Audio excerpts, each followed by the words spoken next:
मैं सनी और आप देख रहे हैं हमारा YouTube channel Sunny learning point. तो चलिए आज के इस वीडियो में हम सीखेंगे एक्सरसाइज 3.5। यदि आपने एक्सरसाइज 3.4 के वीडियो को नहीं देखा है तो हमने लिंक डिस्क्रिप्शन में दे दिए हैं, जाएं और वहां से आप उन वीडियो को भी देख सकेंगे। तो चलिए आज के इस वीडियो में सीखने वाले हैं वज्र गुणन विधि को। इसके पिछले वाले चैप्टर में हमने सीखा प्रतिस्थापन विधि, विलोपन विधि, और इन विधियों के सहायता से हम जो दिए गए रैखिक समीकरण में जो चर पद होते थे उनके मान को ज्ञात करना हमने सीखा है। अब हम सीखेंगे इस चैप्टर में बीजगणितीय रूप से हम रैखिक समीकरण के चर के मानों को कैसे ज्ञात करते हैं। यदि आपके पास बुक हो तो देखिए पृष्ठ नंबर 64 पे दिया हुआ है कि अब तक आपने पढ़ा कि दो चरों के रैखिक समीकरण युग्म को कैसे ग्राफी, प्रतिस्थापन एवं विलोपन विधियों द्वारा हल किया जा सकता है। यहाँ हम एक रैखिक समीकरण युग्म को हल करने के लिए एक और बीजगणितीय विधि का परिचय देते हैं। यानी कि एक और विधि हमें सीखना है करा कि जो कई चरणों से इन समीकरणों को हल करने में बहुत उपयोगी विधि है। इससे पूर्व कि हम आगे बढ़ें, आइए आप इन स्थितियों का अवलोकन करें। तो देखिए यहाँ पे एक क्वेश्चन दिया हुआ है, 5 संतरे और 3 सेवों का मूल्य 35 है तथा 2 संतरे और 4 सेवों का मूल्य 28 है। तो आइए एक संतरे तथा एक सेव का मूल्य ज्ञात करें। तो यह जो है हमारा एक प्रश्न दिया हुआ है। उसके बाद से देखिए जिस प्रकार से हमने रैखिक समीकरण बनाते हैं ठीक उसी प्रकार से रैखिक समीकरण इस प्रश्न में बनाया हुआ है। तो हमें जो रैखिक समीकरण मिला है वो यही 5x + 3y = 35 और दूसरा बना हमारा 2x + 4y = 28। अब आप इस क्वेश्चन को दो विधि से हल कर सकते हैं, पहला प्रतिस्थापन विधि से और दूसरा विलोपन विधि से। अब चलिए इसी प्रकार के प्रश्नों को जो है हम वज्र गुणन विधि के द्वारा भी समझते हैं। तो आइए चलते हैं हम वज्र गुणनफल विधि में। तो देखिए वज्र गुणनफल विधि में क्या होता है, जो प्रक्रिया आप विलोपन विधि में करते हैं वही प्रक्रिया आपको जो है वज्र गुणनफल विधि में भी करना होता है। इस क्वेश्चन को ध्यान पूर्वक समझेंगे तो आपको समझ में आ जाएगा कि किस प्रकार से वज्र गुणनफल विधि का जो फार्मूला है तैयार हुआ है। तो चलिए अब हम आते हैं एक्सरसाइज पर। किस पर आते हैं, तो एक्सरसाइज पर। यदि आपको यह जो प्रोसेस दिया हुआ है नहीं समझ में आएगा तो कमेंट करके हमें बताइएगा, हम आपको एक फुल वीडियो बना करके पूरे एक्सप्लेन के साथ आपको बता देंगे। तो चलिए समय को ध्यान देते हुए हम अपने एक्सरसाइज पर चलते हैं। तो देखिए जो हमारा एक्सरसाइज है वो यही है,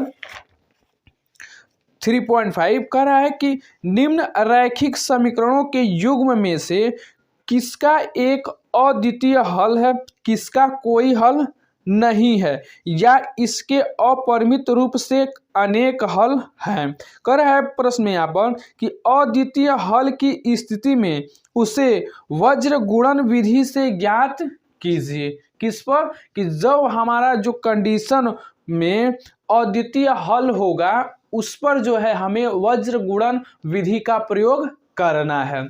तो आपको पता होगा कि जब आप पिछले एक्सरसाइज को पढ़ रहे थे तो हमने एक ग्राफ को पढ़ा था और उस ग्राफ में हमने क्या सीखा था कि जब हमारा a1/a2 ≠ b1/b2 होता था तो उस समय जो उसकी ग्राफ बनती थी तो कैसे बनती थी, तो एक प्रतिच्छेदित रेखा, क्या बनती था ग्राफ, एक प्रतिच्छेदित रेखा। जब उसकी संगतता की बात की जाती थी तो उसकी जो संगतता होती थी क्या होती थी, तो संगत होती थी, और जो उसका बीजगणितीय हल होता था तो क्या होता था, अद्वितीय हल। आपको यह पिछले वीडियो में हमने आपको बता दिया, लेकिन यहाँ पे इस प्रोसेस को एक वज्र गुणनफल विधि में भी प्रयोग में लाया जाता है, तो इसलिए आपको यह प्रोसेस याद रहना बहुत जरूर है। दूसरा क्या था कि जब हमारा a1/a2 बराबर होता था B1/B2 के और C1/C2 के। जब तीनों ही बराबर होते थे तो उस समय जो इसकी संगतता होती थी वो क्या होती थी, संगत होती थी, और इसका जो बीजगणितीय हल होता था क्या होता, अनंत हल होते थे।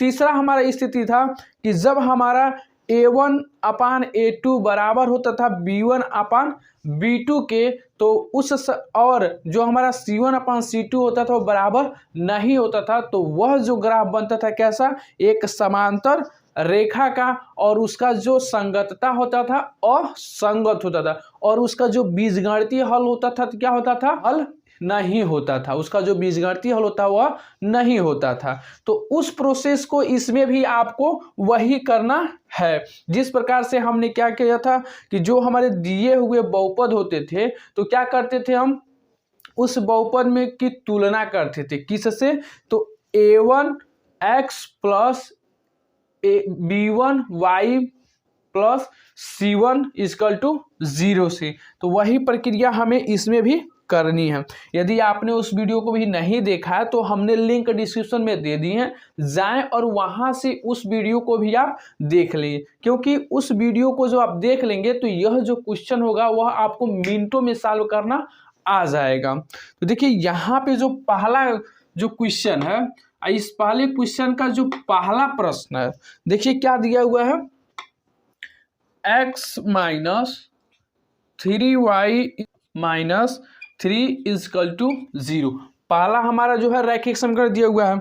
दूसरा दिया हुआ है इसका 3x minus 9y minus 2 equal to 0।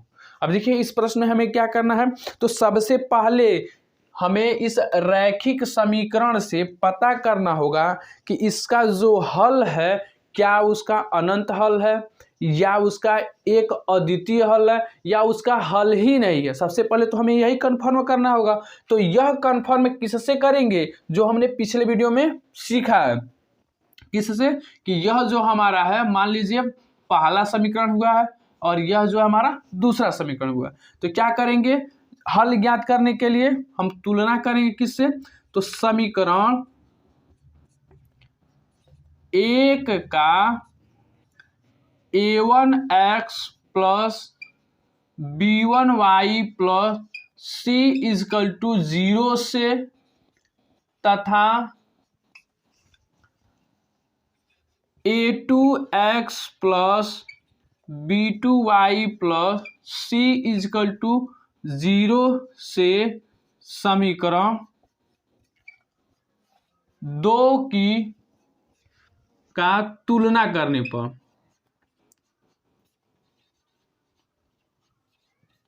तो देखिए जब हम तुलना करेंगे तो हमें क्या मिलेगा, आपको पहले ही मालूम है कि यहाँ पर जो है x का गुणांक क्या है, A1, तो यहाँ पे x का गुणांक क्या है, 1 है, तो यहाँ से हमें क्या मिल रहा है, A1 इक्वल टू 1 मिला।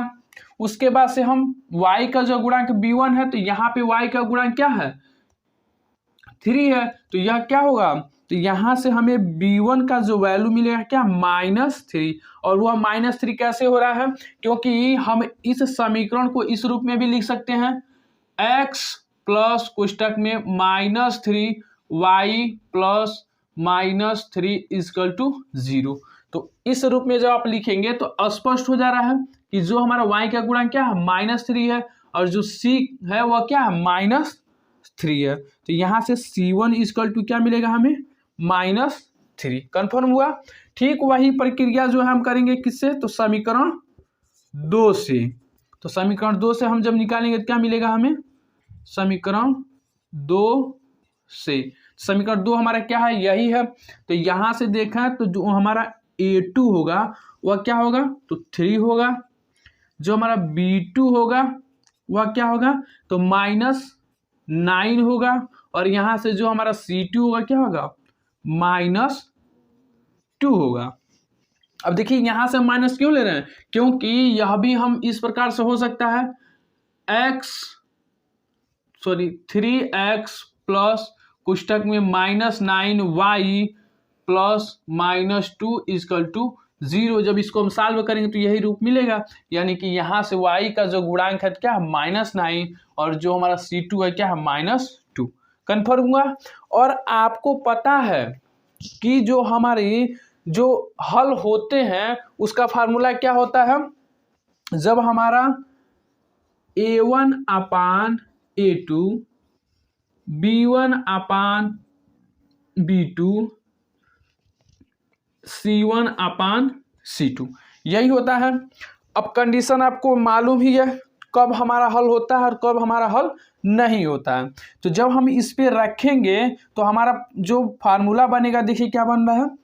तो A1 है हमारा 1, A2 है हमारा 3, B1 है हमारा -3 और जो हमारा B2 है क्या -9, C1 हमारा क्या है -3 और C2 है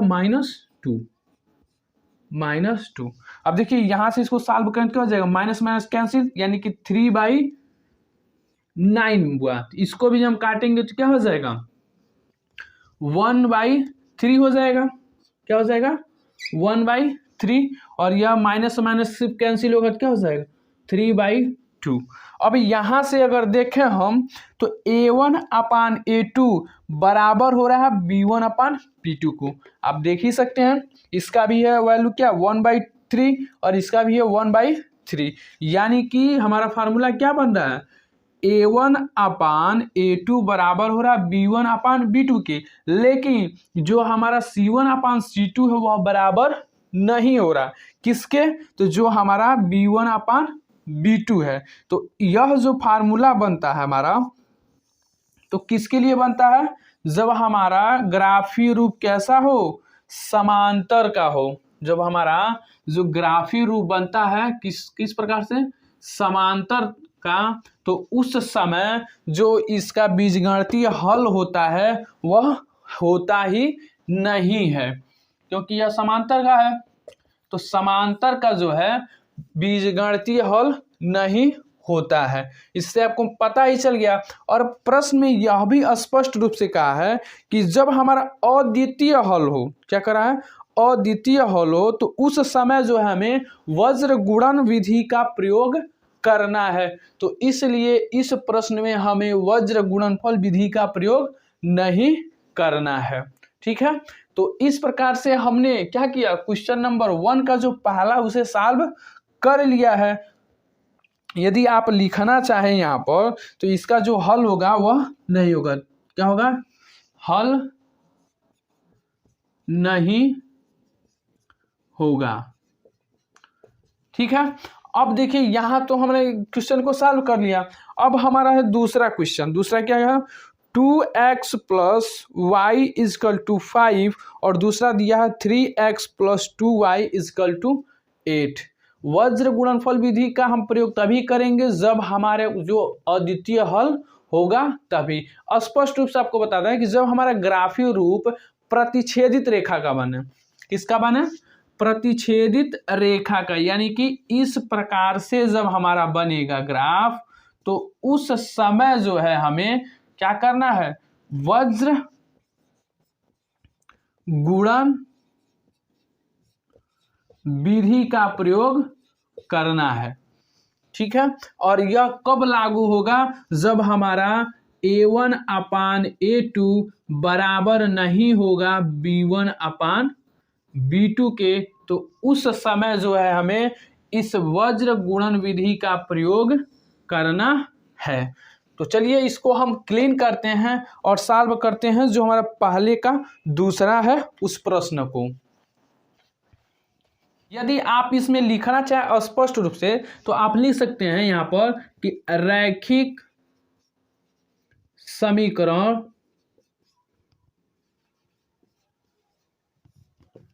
युग्म का कोई हल नहीं है। यदि आप स्पष्ट रूप से लिखना चाहें तो इस प्रकार से लिख सकते हैं।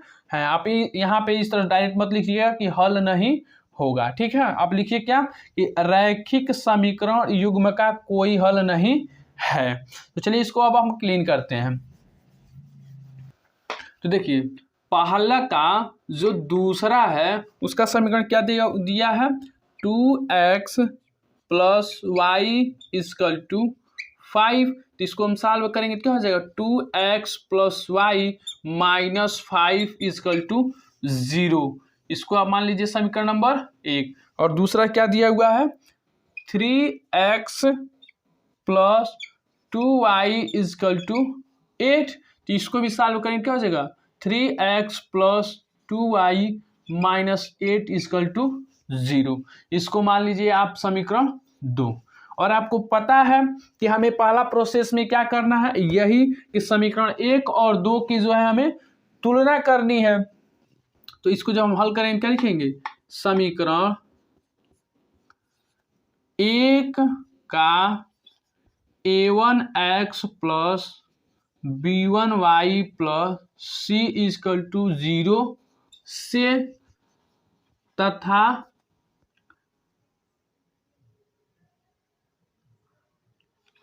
a2x plus b2y plus c equal to 0 से तुलना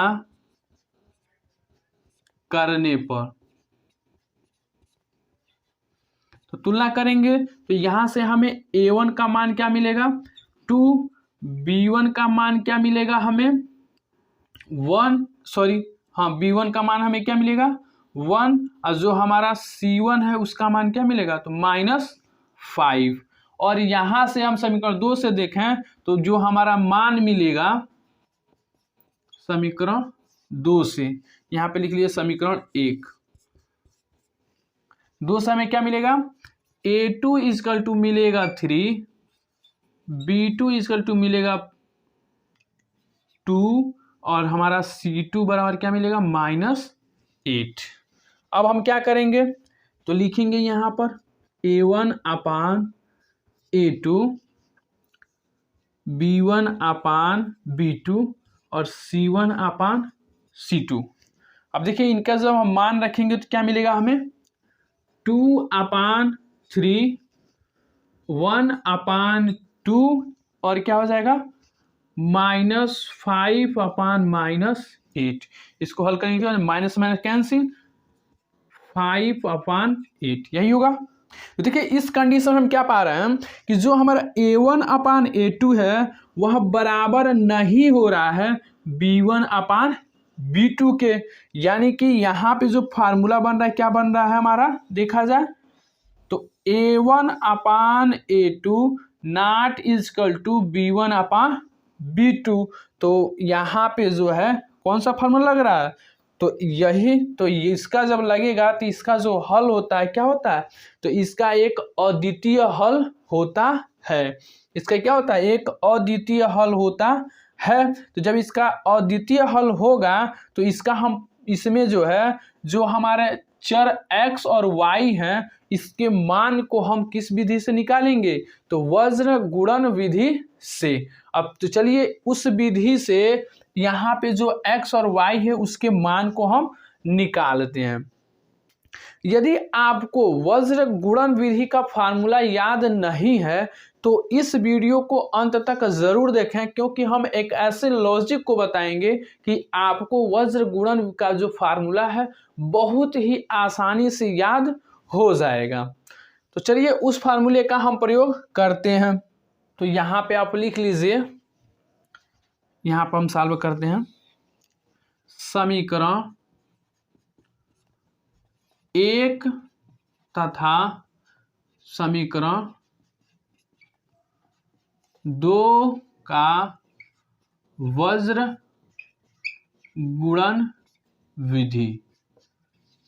जब हम समीकरण 1 और 2 का जब वज्र गुणन विधि का प्रयोग करेंगे तो क्या होगा, तो फार्मूला हमारा क्या होता है, आप ध्यान से देखिएगा, फार्मूला हमारा यही होता है x अपान, ठीक है, होगा क्या हमारा BC माइनस BC, यही होता है, ध्यान से देखिएगा, बराबर होता है क्या y अपान, क्या होता है y अपान, यहाँ पे होता है हमारा क्या CA माइनस सी ए बराबर 1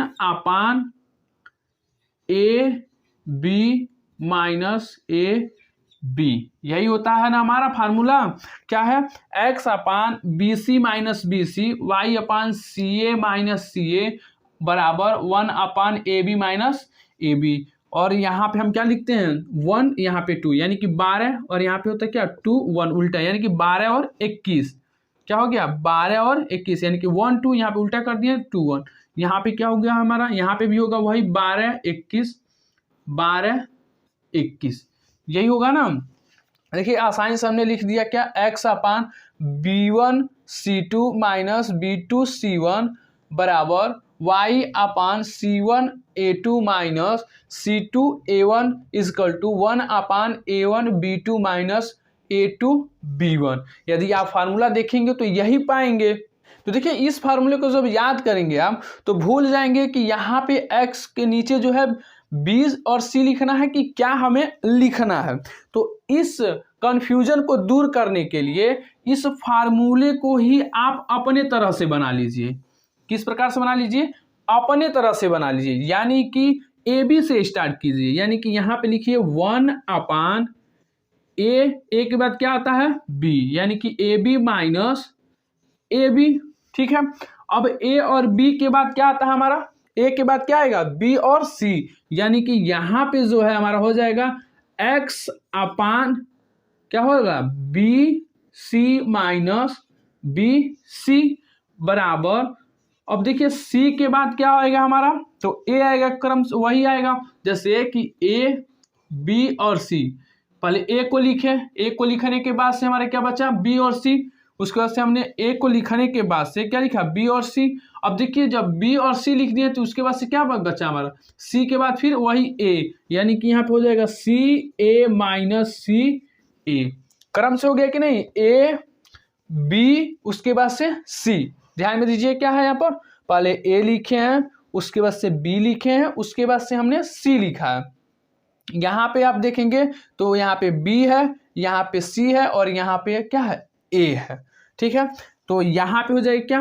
12, और यहाँ पे हो जाएगा 21, यहाँ पे हो जाएगा 12, यहाँ पे 21 12 और 21। तो देखिए यहाँ पे जो यह फार्मूला कितना आसान हो गया। आसानी से आप कभी कंफ्यूज नहीं होंगे कि हमें नीचे ए बी लिखना है कि सी ए लिखना है कि बी और सी लिखना है।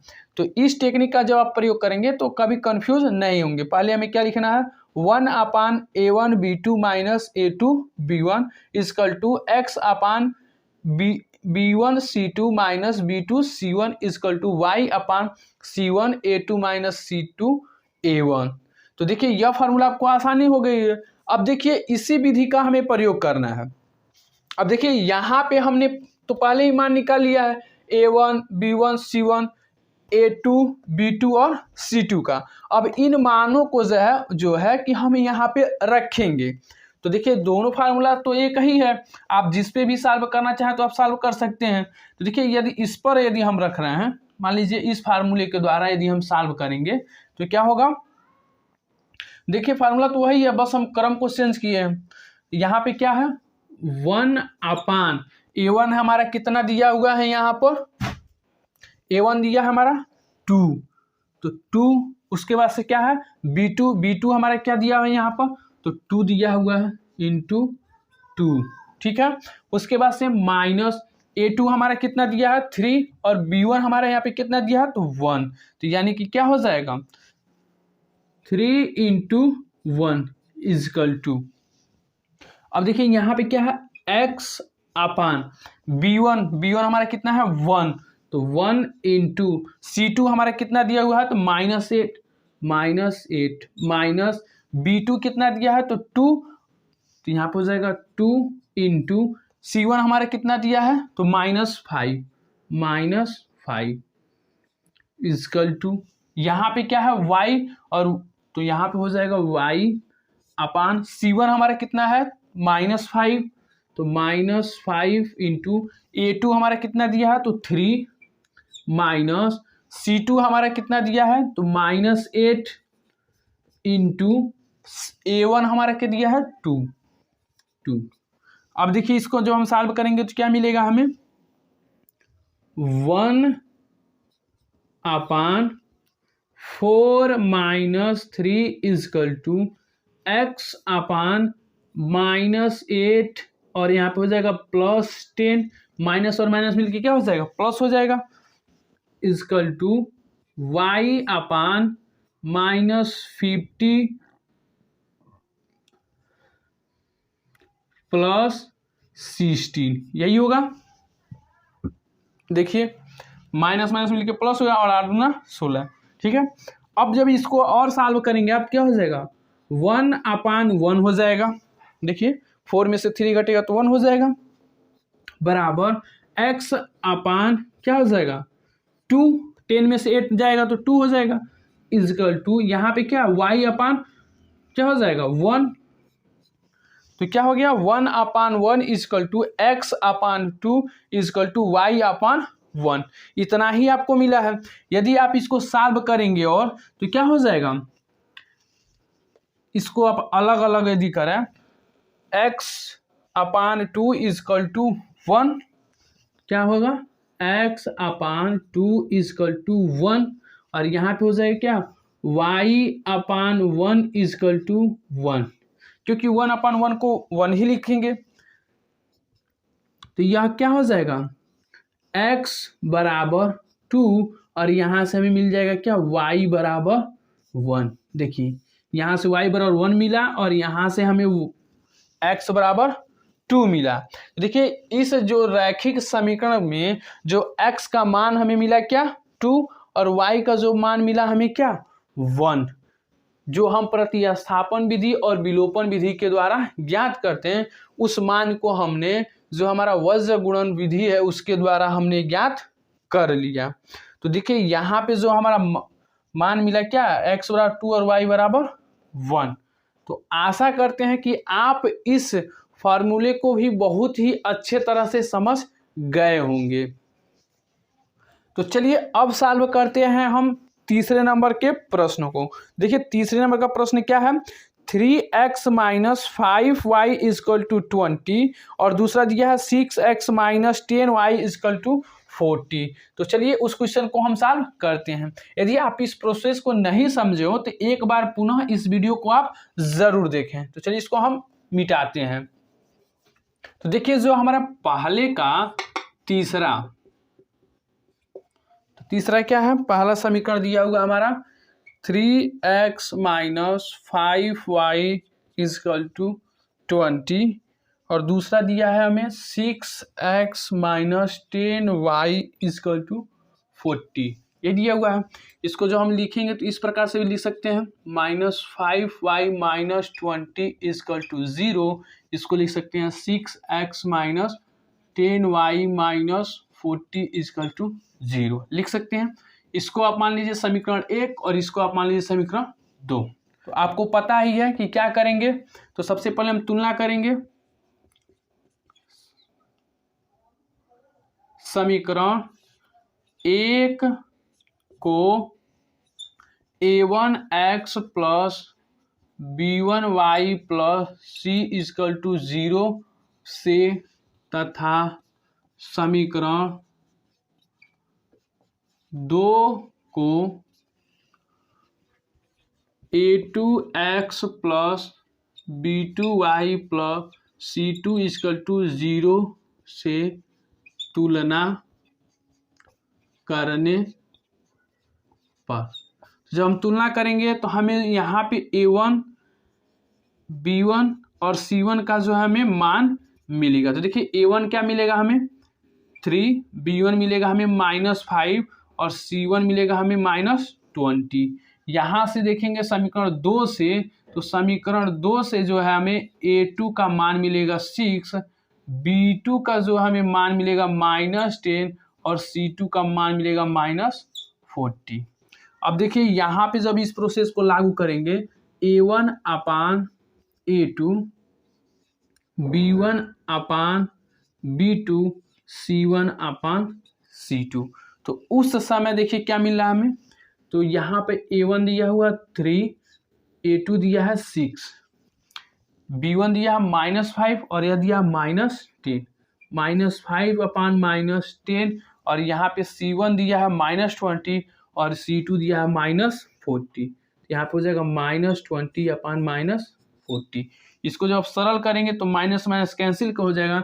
अब 20 से करना 20, अब 20 दूना 40, यह हो जाएगा माइनस माइनस कैंसिल, यह भी हो जाएगा 1/2। इसको भी सॉल्व करेंगे क्या हो जाएगा 1/2। यानी कि यहाँ पे देखा जाए A1/A2, B1/B2 और C1/C2 इन सभी का जो वैल्यू है क्या 1/2, क्या है 1/2। यानी कि जो हमारा फॉर्मूला क्या बन रहा है, तीनों के तीनों जो है क्या है बराबर हो रहे हैं। क्या हो रहे हैं, तीनों के तीनों जो हैं बराबर हो रहे हैं। तो आपको पता है कि जब तीनों बराबर होते हैं तो इनका जो बीजगणितीय हल होता है क्या होता है, अनंत होता है। तो जब अनंत होगा तो हमें जो है वज्र गुणनफल विधि का प्रयोग नहीं करना है।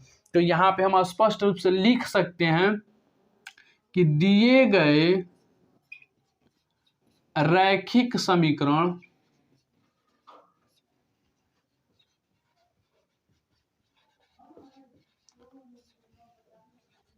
का अनंत हल है। तो इस प्रकार से हमने क्वेश्चन नंबर 3 को भी सॉल्व कर लिए। अब चलिए हम सॉल्व करते हैं क्वेश्चन नंबर 1 का 4।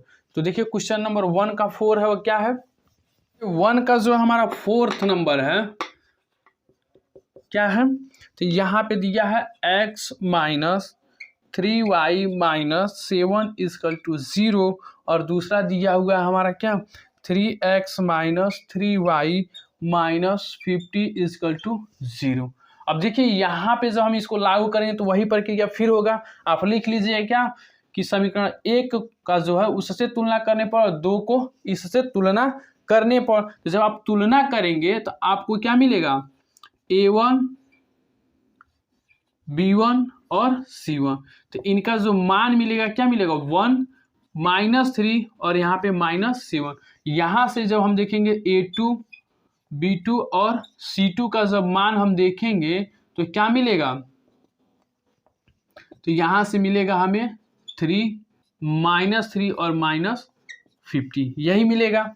अब देखिए जब हमें यह मान मिलेगा तो जब हम तुलना करेंगे A1/A2 B1/B2 और C1/C2 से, तो जब हम मान रखेंगे तो क्या मिलेगा 1/3 और यहाँ से हो जाएगा क्या -3/-3 और यहाँ पे हो जाएगा क्या -7/-50। माइनस माइनस कैंसिल होगा क्या होगा 7/50 और यह माइनस माइनस कैंसिल होगा तो 1/1 यानी कि 1 हो जाएगा और इसको सॉल्व करेंगे तो क्या हो जाएगा 1/3। तो यहाँ पे हम देख रहे हैं कि जो हमारा A1/A2 है वह बराबर नहीं हो रहा है।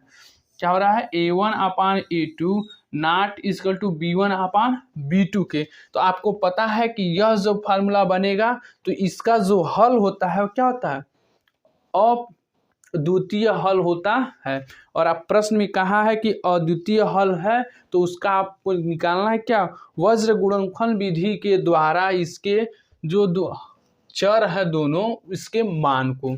तो आपको फार्मूला मालूम ही है वज्र गुणन विधि। तो वज्र गुणन विधि का फार्मूला क्या है 1/AB - AB बराबर x/BC - BC बराबर y/CA - CA। यानी क्या 12 21 12 21 12 और 21 यही हमारा फार्मूला है। जब हम इस फार्मूले में इन मानों को रखेंगे तो हमें जो है x और y के मान मिल जाएंगे।